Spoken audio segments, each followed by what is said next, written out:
are going to be doing the phonics lesson, PL115, for Thursday, called homophones. Your worksheet looks like this. Name here, we have the clownfish. Everyone has the same worksheet today, and it says make the verbs past tense. So you see these lists of verbs, and you're going to write the new verb and make sure that it's past tense, as in it's already happened. Then down here it says write the antonym for each word. This is a review from the last lesson. Remember, antonym means opposite. So here you write the antonyms for these words. On the back, it says color each pair of homophones the same color. So what you do, you can use crayons, you can use markers. You choose, you'll probably need several of them, though several different colors. What you're going to do is you're going to read one word, and then you're going to find which word matches it, which one is the homophone, and then color both those words, those boxes, the same color. And then move on to the next word. Find the word that sounds the same, that's the homophone, and then use a different color to color in these two boxes. Okay, so if I have the word some and I find the other some, I might color both boxes pink. Okay, make sure they're the same colors because you're showing me that those two are a pair of homophones. Okay, so now we're going to talk about the lesson. I'm going to have these sentences here, and I'm going to read them out to you, and I want you to think about what's something that you notice about these sentences. She blew a blue bubble. She blew a blue bubble. What do you notice about that sentence?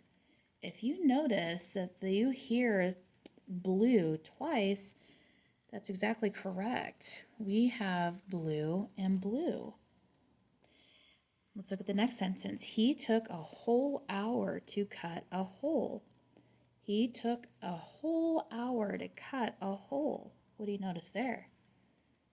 Yeah, we have whole and hole. This next sentence, I write letters with my right hand. I write letters with my right hand. So we have write. Now, if you notice, what do you notice about these two blues?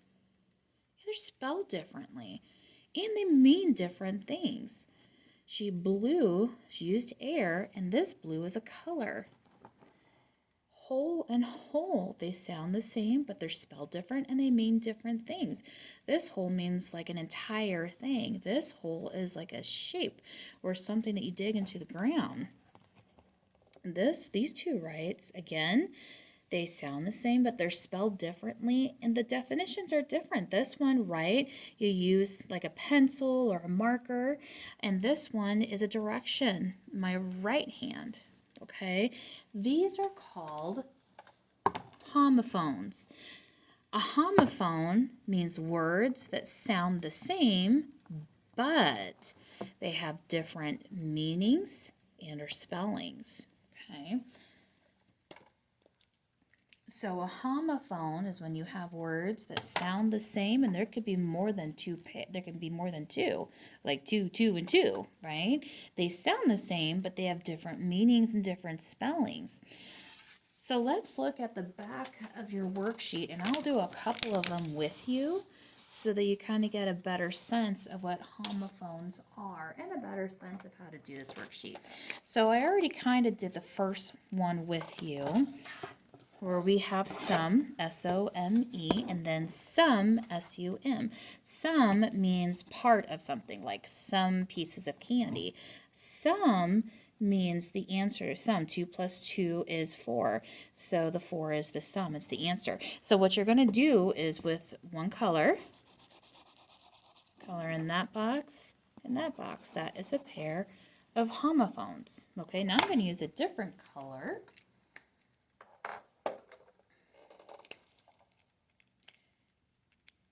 And I see or. So now I'm going to find a word that sounds like or. Now think about this.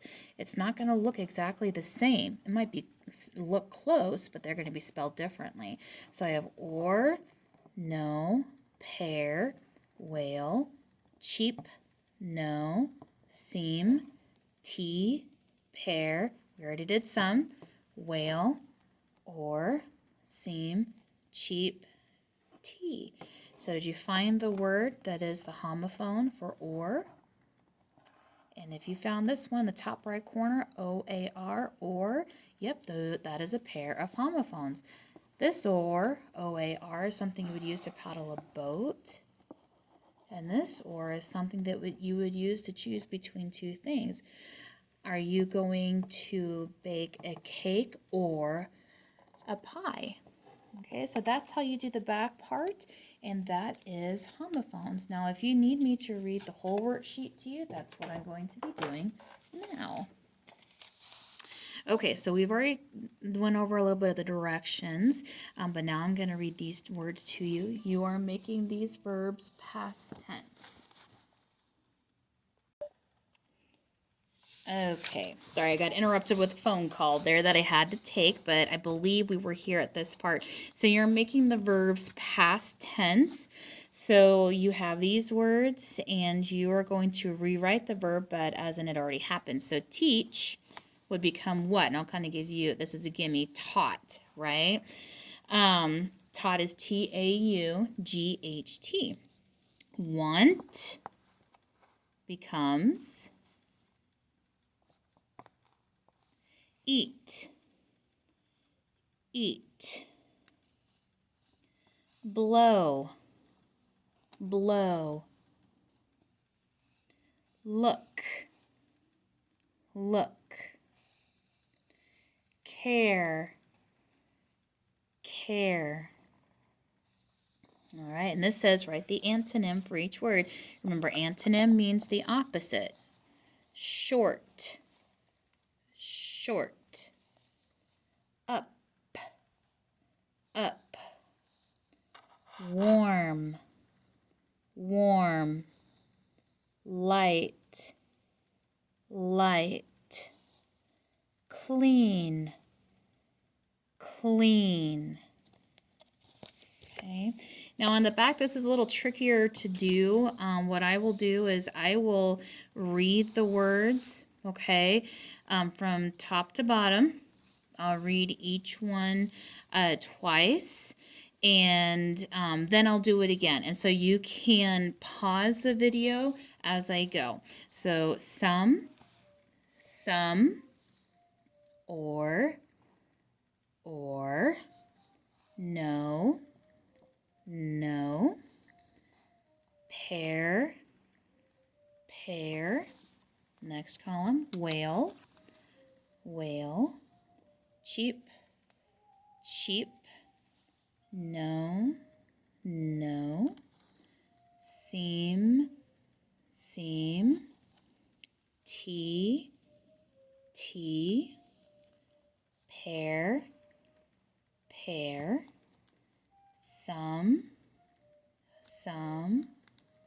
whale, whale, or, seam, seam, cheap, cheap, tea, tea. Okay, so now I'm going to say them again so you can see if you can find the pairs to what I just said. And if it helps, maybe you write a pencil mark next to them before you start coloring them. And again, if you need to pause and reverse the video, you certainly can. Some, or, no, no, pear, pear, whale, whale, cheap, cheap, no, no, seam, seam, tea, tea, pear, pear, some, whale, whale. Or, seam, seam. Cheap, cheap. Tea, tea. All right, have a good day.